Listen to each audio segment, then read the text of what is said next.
My name is William Gilmore, and I'm the president of the Panhandle Track and Field Officials Association. Today we're going to go over high school high jump. As you can see, everything starts out with the basics, the standards, the pit, the equipment needed to run the event, and preferably a bungee cord. Anything that can hinder the meet or cause an athlete to be. We ask that our officials be there anywhere from 1.5 hours to an hour before the event. For instance, if the event is at 2 o'clock, we want you there at least at 1 o'clock so you can go and check the area for safety. Duct tape is your friend. I love it. But also you can use a marker or something to indicate the edges of the standards. Here you see where we have marked the standards just in case the standards are displaced. We can always set them back in a location where they were. That way we can keep the meet moving. We have a center marking where we're going to always measure the height of the bar, and we're going to always measure from the same point.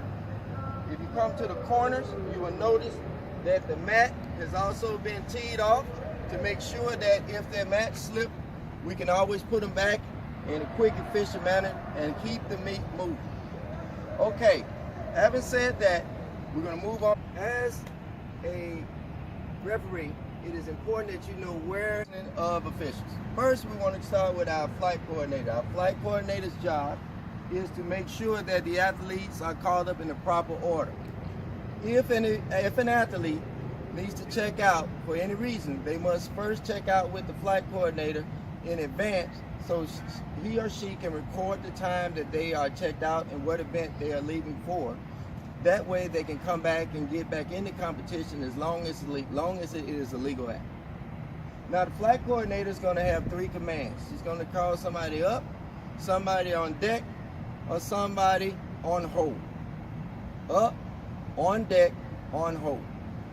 It's a good practice to have at least 2 athletes ready to go at each time. Make sure that these athletes are not interfering with one another and you'll be in good shape. Then we have the recorder here. The recorder, after the attempt is made, whether the attempt is fair or foul, the recorder will record the height and the athlete's fair or foul status. Echo it out to the crowd for verification with the official, with the flight coordinator, and also, as I previously stated out of order, the crowd also likes to know whether things are fair or foul because coaches are somewhere in the coach's box rooting on the athletes and keeping track as well.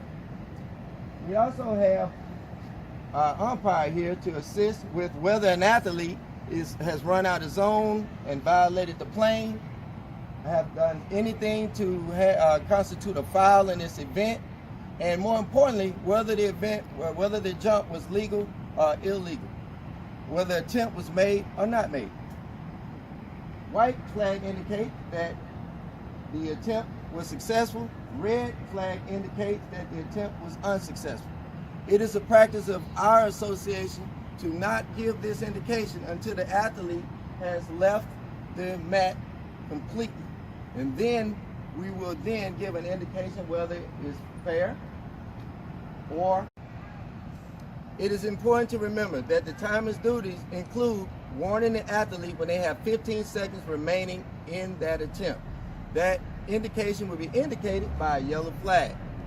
The flag will hold once until the athlete has started their approach. Once the approach has started, then the flag can be dropped. We will hold it for the full 15 seconds otherwise. That way, we have a proper indication for anybody seeing it from a distance to know that they had their opportunity to start their attempt.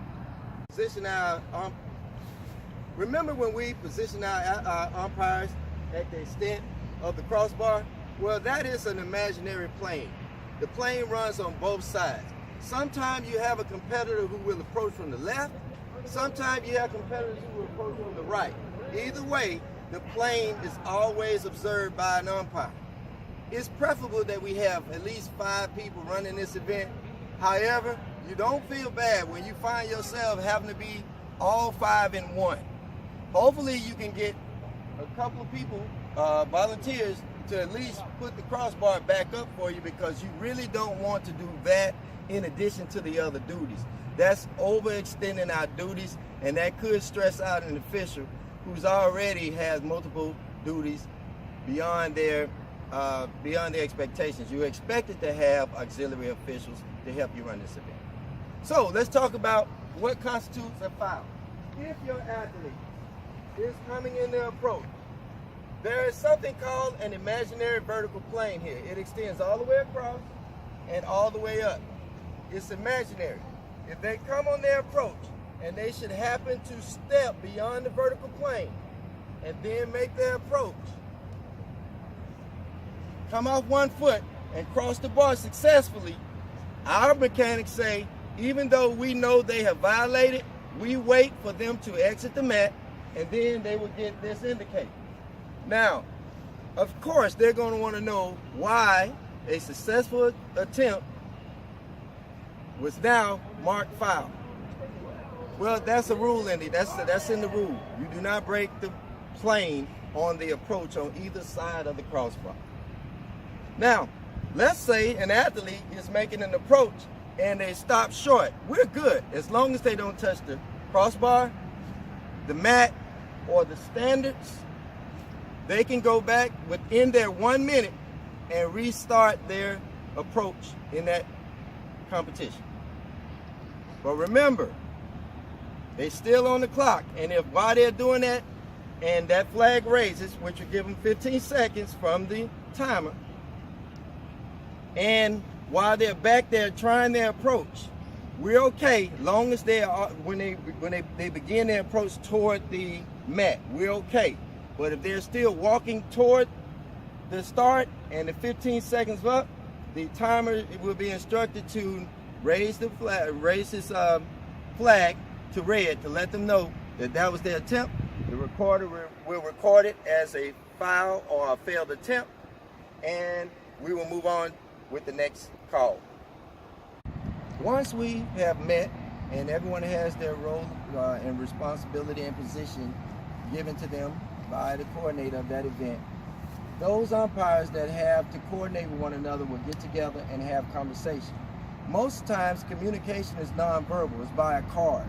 We would normally hold up a card named P would be for pass, or we would have a check number card that lets the flight coordinator conversate with the recorder to say, hey, we have an athlete that's checked out. Before we award an attempt to an incorrect athlete, let's check the number and make sure we have both on your list and my list.